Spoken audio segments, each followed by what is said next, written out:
But back to airlines and Boeing and the ouster of its CEO, Dave Calhoun. Kevin Green joins us.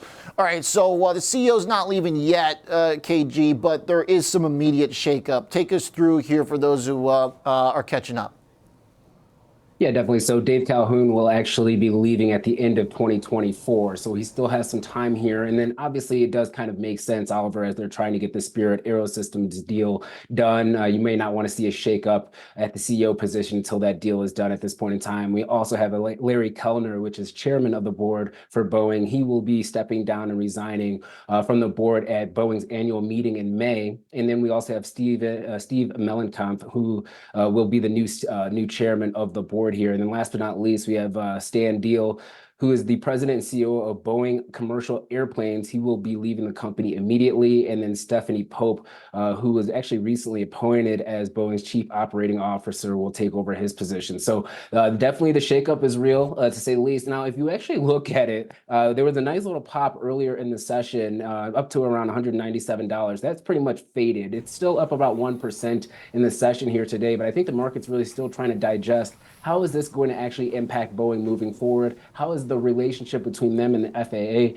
going to be impacted as well? And if they are going to really try to have, let's say, a kitchen sink type of quarter here and really, expand their expenses in order to check out the current fleet that they have available right now, and in order to ensure that they are going to be safe to be able to fly here. So obviously, it's a pretty big shakeup, but it's going to take some time to see some material impact when it comes to the operational structure of the company. But the financial impact is going to be fairly immediate and ongoing?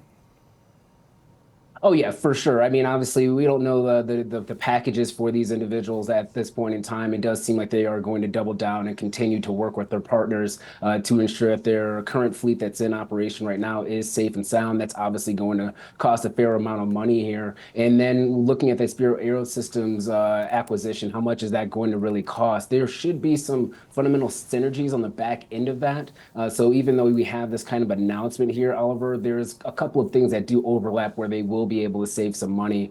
So the initial outlay, if you will, won't be as aggressive. And then we do have a chart here, the 15-year weekly chart. One thing to note, this is not a long-term type of projection or anything of that nature, Oliver, but usually when we do see the stock hit this 33 level on the RSI on the weekly chart, we tend to actually see some near-term bounces. This could actually be a little bit of a catalyst to start that. But I've highlighted a couple of them in the past where we have actually seen this RSI being hit, and then we actually do see the stock rally between 20 and 30%. Doesn't mean the long-term trend for that stock is going to last. Obviously, we had that happening before the peak and then also after the peak, which we did see some pretty decent near-term performance here. But keep your eye out on that. Maybe some institutional traders might want to get into this name because of, once again, the oversold nature of the stock, the new leadership team, and then also the shorts covering their position here too. All of that can culminate to maybe a short-term bounce in the next week, 2 weeks, maybe even 3 weeks right now.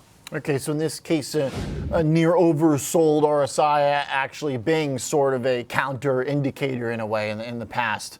That was the old Boeing, though. This is the new one. Well, I mean, actually, if you look at it, it was the old Boeing back then, too. So Dave Calhoun actually took over the reins as CEO back in 2020.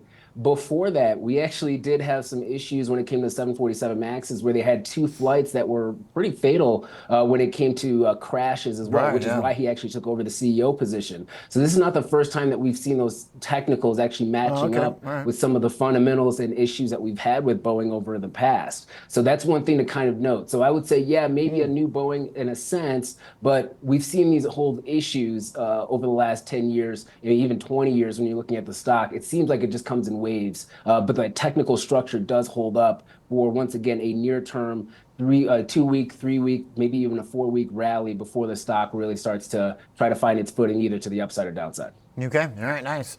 So technicals can be powerful even in the midst of major events. So holding on to a percent today is basically what we've got. Hey, real fast, Kevin, the tighter regulations from the FAA on United as they're looking into their whole process, would that in a way potentially open up something positive for Boeing? Let's say if they find, okay, United actually needs to be doing a better job, checks and balancing, like what if a few of these nuts and bolts turned out to be on the airline side? I imagine that would be big for Boeing.